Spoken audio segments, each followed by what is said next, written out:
go. It is dark, very dark. So we were getting out there.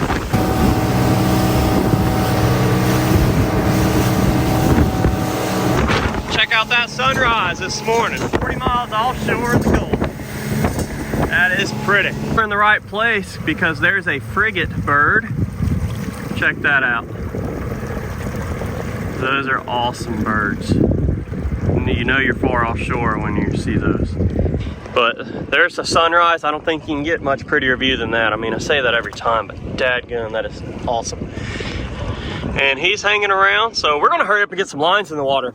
Y'all, my name's Steve with Bama Saltwater, and I'm glad that you can join me. Sit back, relax. I'll show you everything I use throughout the video, but let's get to fishing. So I have made some poor man's outriggers here. These are sabiki rods, and I just put some outrigger clips on there. We can get into more specifics as we go into it. But I'm gonna be trolling some Moldcraft soft heads. These are chuggers, got a wide range, another chugger. Got a big old teaser with no hook on it. Check how big that is. That's gonna stay close to the boat. That's what my little teaser rod is with this Penn that one of y'all gifted to me. But we're gonna get these out, and then like I said, we'll get into more specifics, but I really wanna get some lines in the water. There's some good fish at around 170 feet. Those could be wahoo, who knows? But we need to get to fishing. I have some nomads rigged up too if I wanna pull some deep divers, but right now I'm pulling these salt heads, looking for a possible billfish.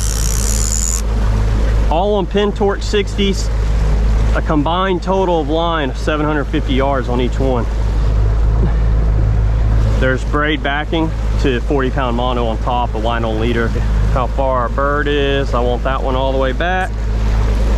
It's on strike in our rod holder. We're gonna do the same with these. Just stagger your baits. That's all you have to do is stagger them.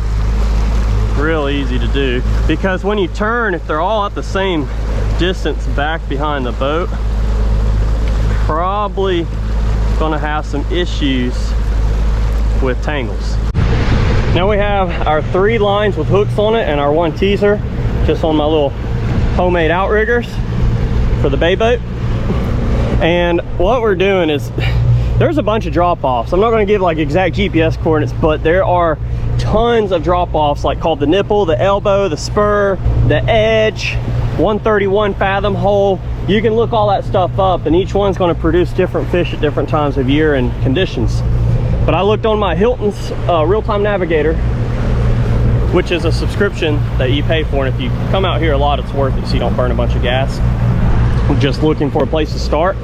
But we had a nice push of blue water, which we're sitting in, with a couple of rips. So there's a rip there, which is, it looks like a slick, like a boat drove through it. And there's a rip right here we're trolling. And that's aligned perfectly with that drop off. And starting out in 300 feet of water, working our way along. And that's it. That's all we're gonna do. It could be, you know, a minute before we get a bite, or it could be hours or not at all. But I'm glad that you're here for the ride. Let's see, I'll see you when we're hooked up.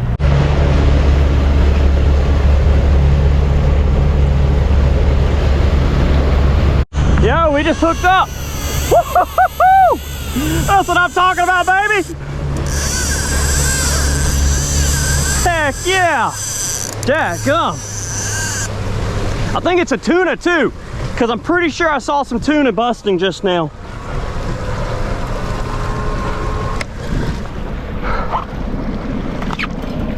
Yeah, that is incredible. Yeah, there's tuna all around me right now. This is awesome. Dude, he took some line too.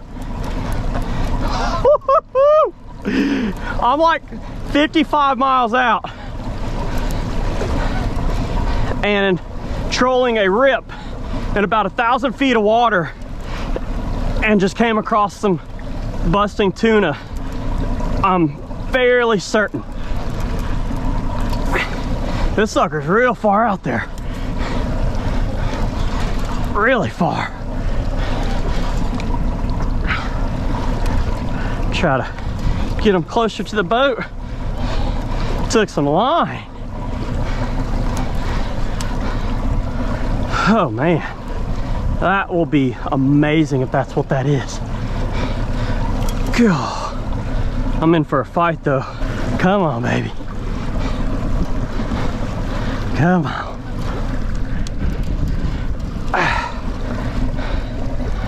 Pretty heavy fish.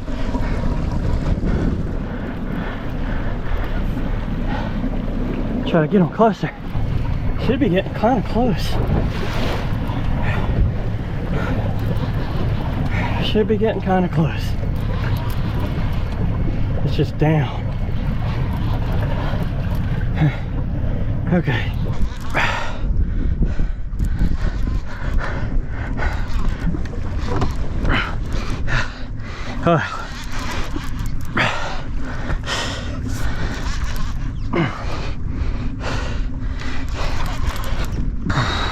Uh-oh, didn't like that.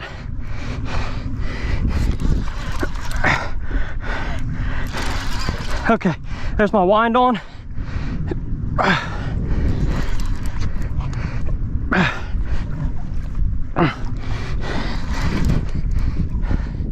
Yes, it's a tuna. Blackfin tuna, no, skipjack tuna. Oh, those are great eating. Great eating fish. There we go.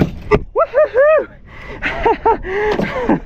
Oh man, I'm wore out. That was cool. Y'all check that out. That's a skipjack tuna, and they're actually pretty good to eat too. I've eaten them before and caught one before, and they're good, but I've never caught one solo or in my own boat. How incredible. It's not a yellowfin, it's not a blackfin tuna, but it is a skipjack tuna, and these are just like blackfin and table fare. I've eaten them before, and they're actually pretty good. So we're gonna bleed him out and throw him on ice, but look at the cool patterns on him. How incredible. Solo trip in the Gulf, and we just caught one. Let's get our lures back out. So we're sitting in approximately 810 feet, making our way out to over 1,000 feet deep. My fish finder don't read. That's why I rely on looking around and my charts. Well, that was fun. Really fun. I'll show you what I was using. So I have a Penn Torque 60 Leverdrag reel with 40-pound mono, a short bimini twist to a 100-pound wind on leader. This allows me to have a lot of line on here because there's braid backing as well, but have that 15-foot wind on leader so you can leader the fish if it's a little bit bigger, and also not have to worry about tail wraps chafing up your 40-pound main line. And then I crimp on a small ball bearing snap swivel, and this is where it gets fun because you can put anything on it. But I put on a tormentor bird, I crimp together, a snap swivel, chafing gear to a loop, and a 130-pound monofilament line to a Moldcraft pink and white wide range. This is what I caught my wahoo on last time I was out, and just got that skipjack tuna. We're gonna go find that rip that I was trolling. Push me to the west of it because it's a strong east wind. But I should be fairly close to where I caught that fish. Okay, I just got back in it. I don't know if you can see on the camera, but you got a real nice ripple all along, and then you have this slick right here. This is all blue water with mixed grass. I've already seen some stuff floating, and this is what I call a rip. And when there's nothing else like weed lines or structure, this acts as this attracts a lot of fish because it brings in the bait. But I'm going to put these lures back out just like I had them. Now we're set back out. I haven't had to leave my helm. That's why I took the T-top off, because I like to do this type of fishing, and it's a challenge solo, and you also have to keep in mind staying safe. So I can control everything right here when I'm in gear. That outrigger popped. I'm gonna keep it in idle. Mahi, sweet. Nice. Or dolphin. Oh, it came off, you sucker. There's some more out there. So we had one dolphin. When I say dolphin out here, I mean mahi, not the mammal. But we had one mahi hooked up, and as soon as he jumped, he spit that hook. Wasn't a giant, but would have been nice to bring home. All right, outrigger clip just went. We're hooked up. That's fun. That is really fun. Oh, I don't know what it is yet because I haven't seen it jump or seen it at all. It's a, oh wow, that's pretty bait. I mean a pretty bait right there. But I'm not live baiting, so it's going back. But dang, that would be a killer wahoo bait. Okay, or a marlin. There you go. Man, that was cool. Yeah, on the Moldcraft little blunt head on the starboard side.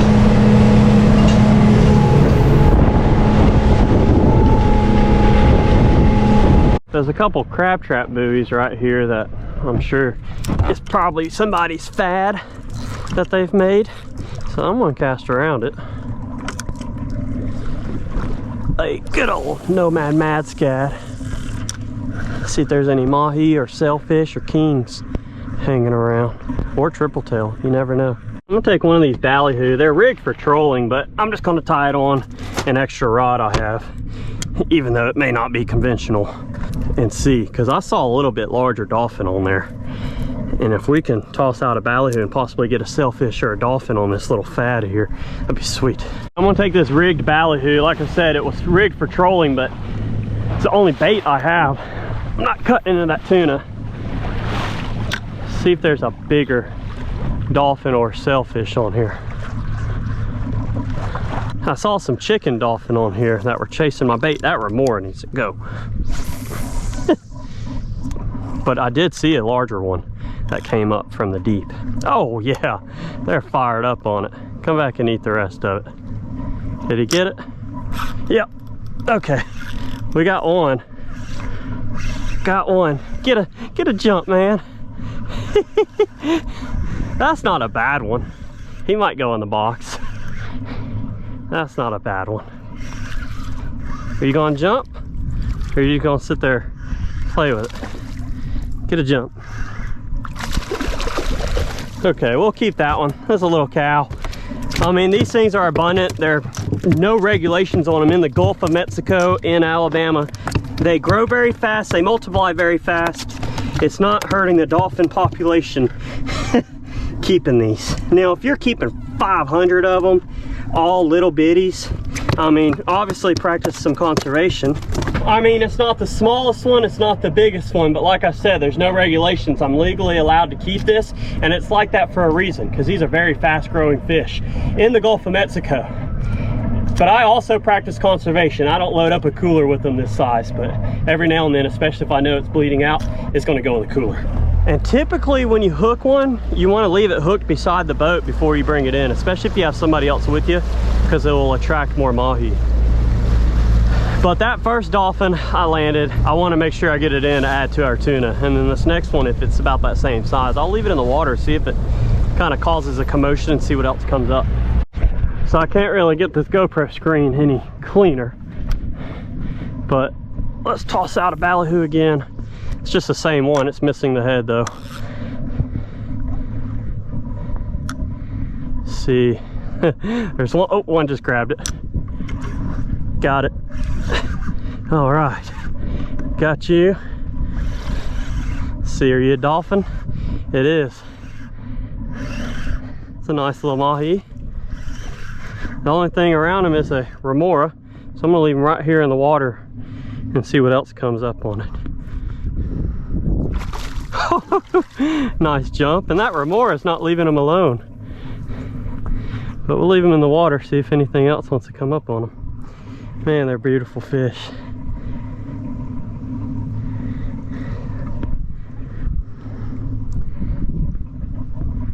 So literally right now it's just a remora. That's it.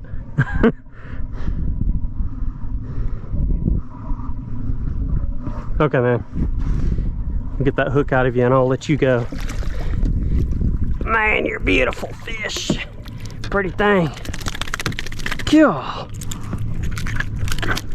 There he goes. Get gone. That's fun. Okay, let's take another ballyhoo. A whole one again. A popper would be fun if I had one tied up for these little things. Come on. Oh, he just grabbed it.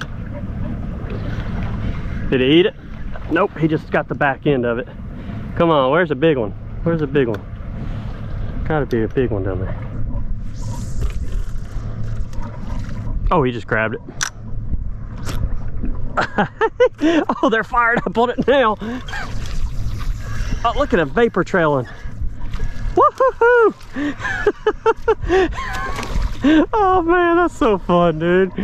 How can you not think that's fun if you like to fish? Yeah, that's cool. Let's back on up off of here.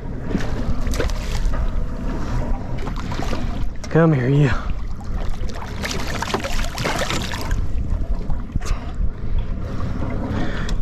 Got yourself in the fin, man. Oh, he bit my shirt. Let go, I'll let you go. There you go. Look at that. Say bye. Oh, there's a triple tail on there. You gonna come and eat that piece of ballyhoo, triple tail? I think it did. Oh. Nope, dolphin did. Good luck trying to get it past a Mahi.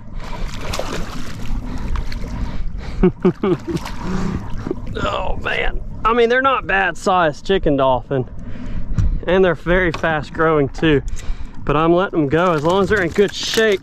Hey man, I was just about to get that hook out of you and he just went all crazy. Calm down.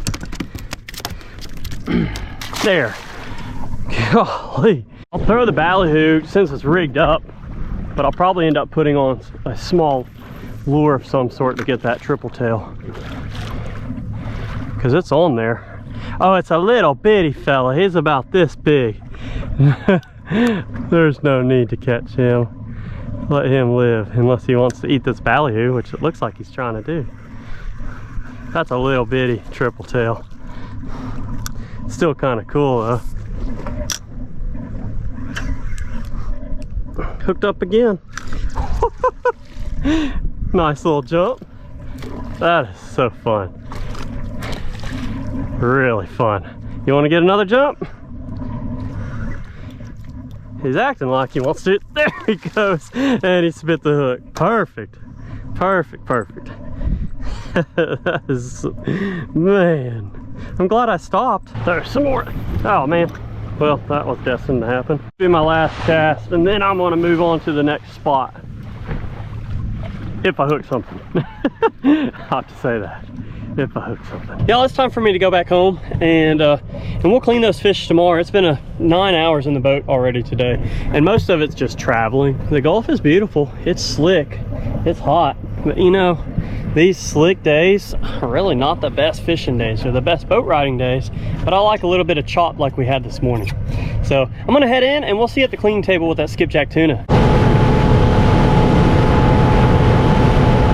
That's a dang butterball of a skipjack. That's one of the bigger ones I've seen. Oh, that thing's bled out in the boat and the cooler. That's very important to do with most fish, especially tuna. But that is a skipjack tuna right there.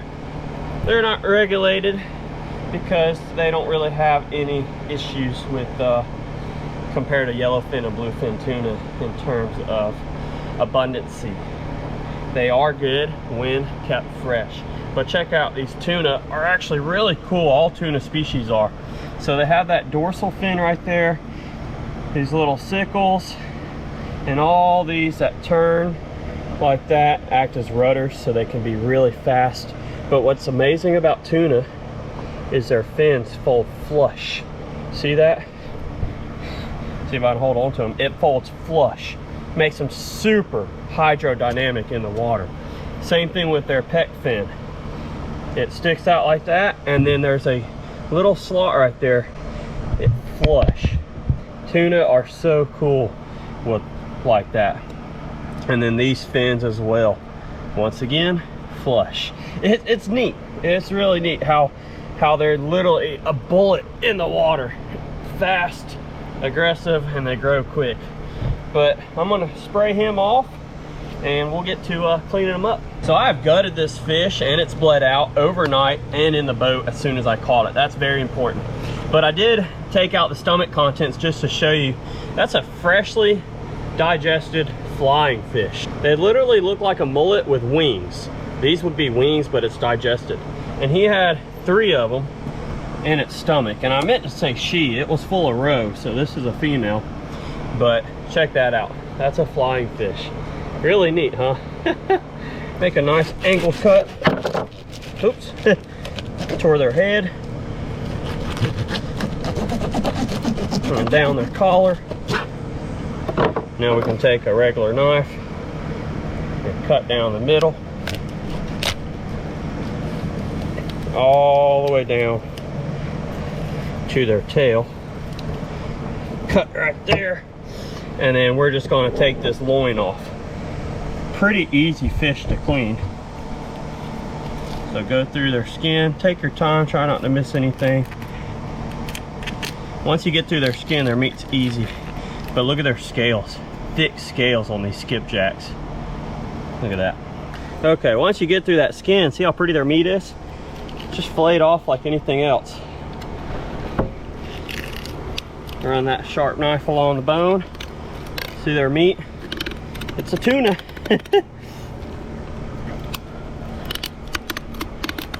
Get across that. I like to go meet my cut where I did in the middle.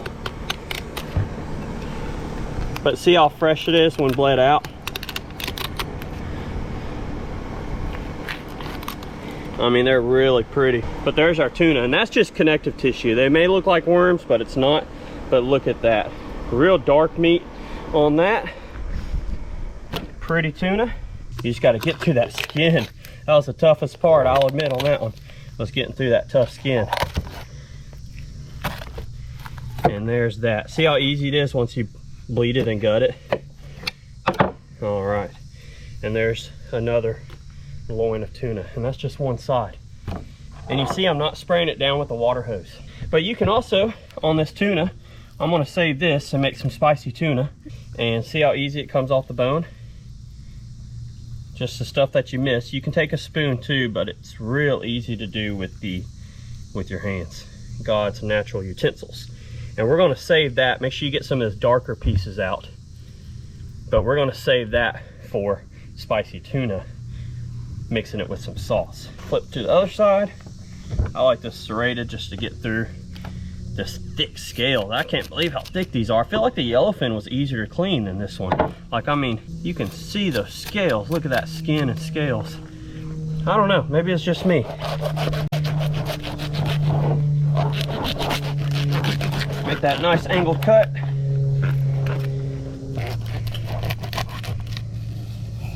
Same thing as the other side. Cut there. Start filleting it out.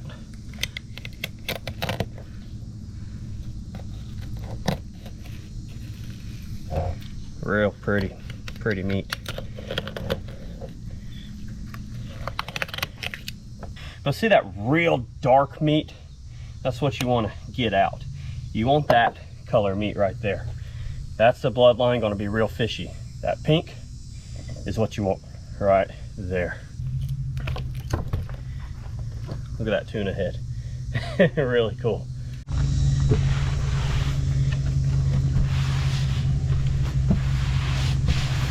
All right, see how I've wiped this table down? Not sprayed the water or anything. We have a bunch of tuna. I mean, look at that slab. That was a big skipjack. I mean, they're pretty abundant, like I said, but that was a pretty decent size one. Usually the ones you catch are about that big to that big. That was a solid skipjack tuna. And you can't knock it at all because it's just like blackfin. If you bleed it and you fed it to someone without telling them what it is, they're gonna be like, hey, tuna's a tuna, it tastes the same. Let's remove the skin. Get a nice cut there above the skin to where you have just enough to grab it. And once you get enough to grab it, just slide your knife back and forth while pulling the loin towards you. Just like this. There we go. That's the skin right there. That's crazy how thick that skin is. See if you can see that scale structure. Looks kind of cool. And now we have a clean slate to work from. I'll stake these out, make some nice tuna steaks, and whatever else is scrap will go into our beautiful pile right there. It's nice.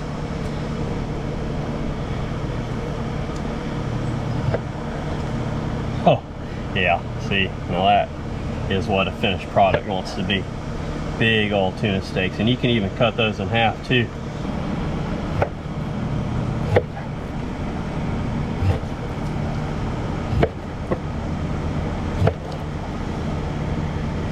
If it was a little wider fish, you can make these very thin and have even a smaller piece like that.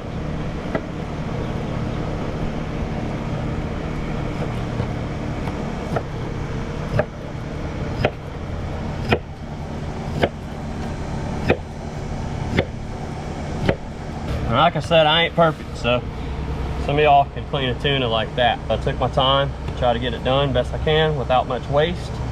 And all my scrap pieces that are not bloodline, but actual meat off the carcass, and pieces that weren't, you know, perfect, scrapped them up in this nice pile right here. And that right there is going to do us well. I'll probably vacuum seal and freeze a bunch, give some away, but that is all freshly caught skipjack tuna in my own 24-foot bay boat on a solo trip offshore. It doesn't get any more rewarding than that. We didn't forget about our little chicken dolphin either. These are real easy to clean. Kind of got them stuck right there, so I'm gonna miss a little bit of that. Normally you want to go way up in the head and come around down to their belly. Open that up all the way down. So much easier to clean than a big old or medium-sized tuna in terms of how easy their skin is to slice through. And tuna scales are thick, beast of a fish. When you open it up, you see that nice white and mild colored mahi meat or dolphin fish.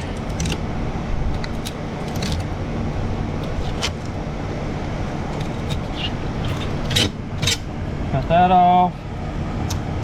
Slice through them pin bones and down that rib cage.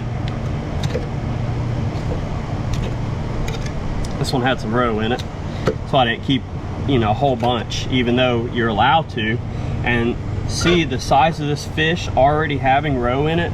That's why they grow so quickly and abundantly.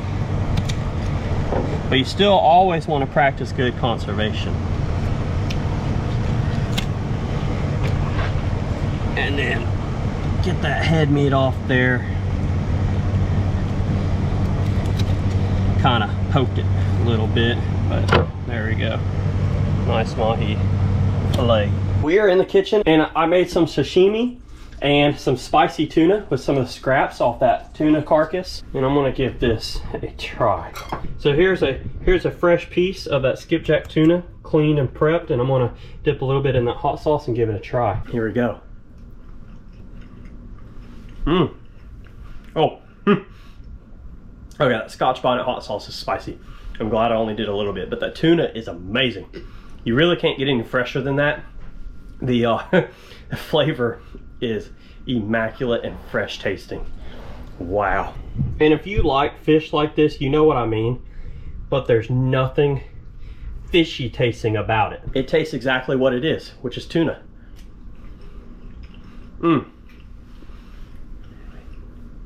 It's such a smooth fish to go down. That stuff's got a kick. That is good. I'm gonna try a little bit of the spicy tuna that I made right there. And my brother actually enjoys eating this and said, and he had some before I started filming and it was really good, he said. But let's try some of the spicy tuna. Oh yeah. That is phenomenal. A great way to utilize the pieces of meat that you missed while filleting or left on the carcass or in between the bones. Peel that off, as long as it's not that bloody dark red meat. And look what kind of plate you can make on your own. just by doing that. That is actually really good. I've got the butter melting in the pan. This is going to be a very quick sear for this tuna, and it's only going to be freshly cracked black pepper, and it's only going to be on one side. And then freshly cracked sea salt. And now I'm doing just a little bit of garlic powder, just a little bit. There we go. Now it's time to put our tuna in. It's going to be quick. I mean, I do not want to cook these. They're going to be rare in the middle, pretty much raw, but the outside is going to have a nice sear to it. These are so tender. So literally flip, flip,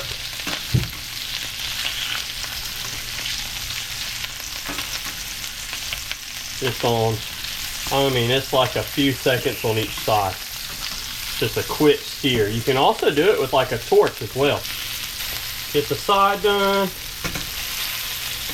and these are finished. That's it. Very quick. If you like them cooked more, you can, but it just does the tuna justice the less you cook it. There we go. We're gonna let those settle and put this pan up. So I just sliced this open, and that's what you want right there. Check that out. That's a perfectly cooked piece of tuna, in my opinion. Everybody's different. Let's give it a try.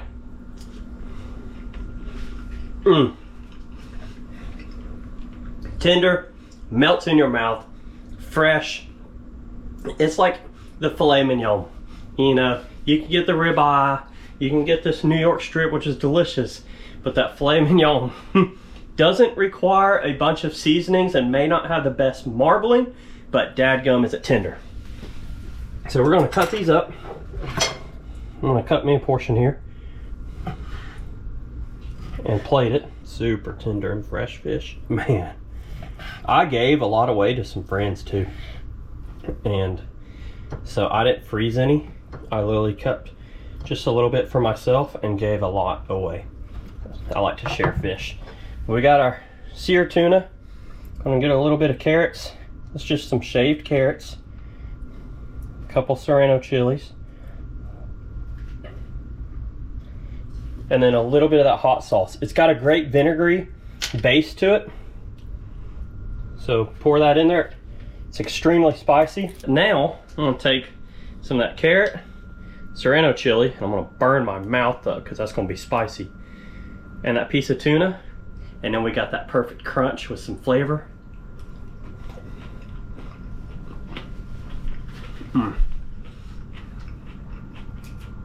That is hot, but amazing tasting. Oh, that is some spicy stuff.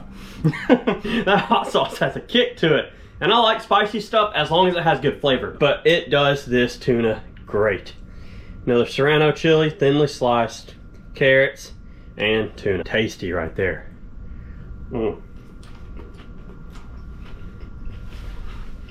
Yep. Let me finish chewing. That turned out great. Hey everyone, I hope y'all enjoyed that catch, clean, and cook session.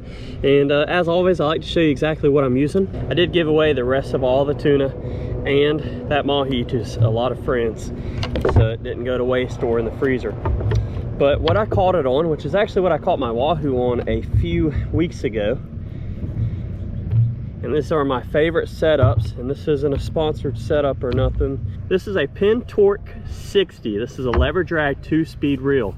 And what it means by 2-speed is it has a high gear ratio for most applications, and then if you really want to turn it into a winch, you press that button, it goes into 2-speed, and it's a slower retrieve, but it turns it, but the gear ratio is lower, so it's very powerful. And then if the fish is running back at you, you can just put it back into high gear again, and it's a lever drag. You adjust the drag to whatever you're running. I have 500 yards of hollow core braid. That is 40-pound braid, and that's spliced to 40-pound monofilament line, and that's 250 yards of line. That's 750 yards total that a fish can run out. I would hope it doesn't, but you know, you never know when you're going to hook into a billfish and it wants to take 500 yards of line like nothing. But from there, everybody does this different. 40-pound line is strong, but it's light when leadering fish. So I double it up. This is a bimini twist. a short one. It's about a 2 foot long bimini twist, which doubles up the line. And then you do a cat's paw knot to a wind on leader. So it's a very seamless connection, goes through the guides easy. And you buy these pre-made, and it's a 100-pound mono wind on. About 15 feet of leader. Now, on the end of your wind on leader, this is where you crimp on a barrel swivel. This is just a Momoi ball bearing barrel swivel. They have different weights depending on what you're trying to catch. I like to go small, but still strong. Now, some of you may want to, you can attach a lure straight to this wind on leader, but without the swivel, it makes it difficult to quickly change it out. Like I said, everyone does things different. Tournament fishing, fun, meat fishing, whatever. But this is just what I use to catch a fish when I'm trolling. Now from there, you clip on whatever leader or lure that you want to use. And in this instance, I run this in my very back of my prop wash. This is a bird, a tormentor bird. It just makes commotion on the water, mainly on calmer days. If it's real rough, this may dive and not do it right, which I can't be out there anyway in my boat, or shouldn't be on those real rough days. So my snap swivels clip straight to that bird, and on the back of that teaser is another ball bearing snap swivel, and that's where I clip my leader with my lure on it. And you can look all this stuff up. A lot of y'all probably already know how to crimp and stuff, but I just make these myself. Crimped loops with loop protectors. Buy the crimps with the same diameter that you're corresponding to the line that you're using. This is a 130-pound mono leader, and I can go shorter since I have that long wind on. This is about a 4-foot leader. And that exact lure I caught that tuna on was this Moldcraft soft head. This is a pink and white wide range. These are cheaper than a lot of your, resin heads. They may not last as long. You can see the Kudas that I had hooked a little bit later in the day kind of tore that skirt up. But they are very reliable and been around a lot. And they're 2 pieces, top skirt and that insert. And that insert, what I do is cut an X into that insert so I can shove my hook set up in there. See how I've done that? I don't want to take it off, but this is my hook set that I crimp on. This is a 9/0 hook, stiff so it stays straight, and that's what you want for lures. And you just crimp that on, wrap some electrical tape around it so it stays stiff, and that gets behind that bird a few feet. And what it looks like is that bird looks like a flying fish running away, and this looks like some sort of fish trying to chase after the bait, like a bobo or a blackfin tuna or small hardtail or whatever. And it gets the predatory fish like the tuna, the wahoo, etc. fired up on the thing with the hook on it. It's just a reaction strike. And this goes all the way back on my prop wash. The rods I have are just bottom and troll rods. This is a 6 foot, rated up to 80 pounds with a roller guide on top. But anyway, that's a simple tackle breakdown. I hope this helped. Like I've mentioned, everybody does this, so everybody has their own way of doing stuff, but this is exactly what I used to catch that fish. So we'll see you on the next one. Smash that subscribe button if you haven't already, and I look forward to continuing to share more fishing trips. So we'll see you on the next one. All of our partners and sponsors are linked in the video description. Y'all go check them out, give them some love. I wouldn't promote them if it wasn't something I hadn't already bought or wouldn't spend my own money on anyway. So we'll see you on the next one. I want to thank the good Lord up above for everything he does for us. We'll see you later.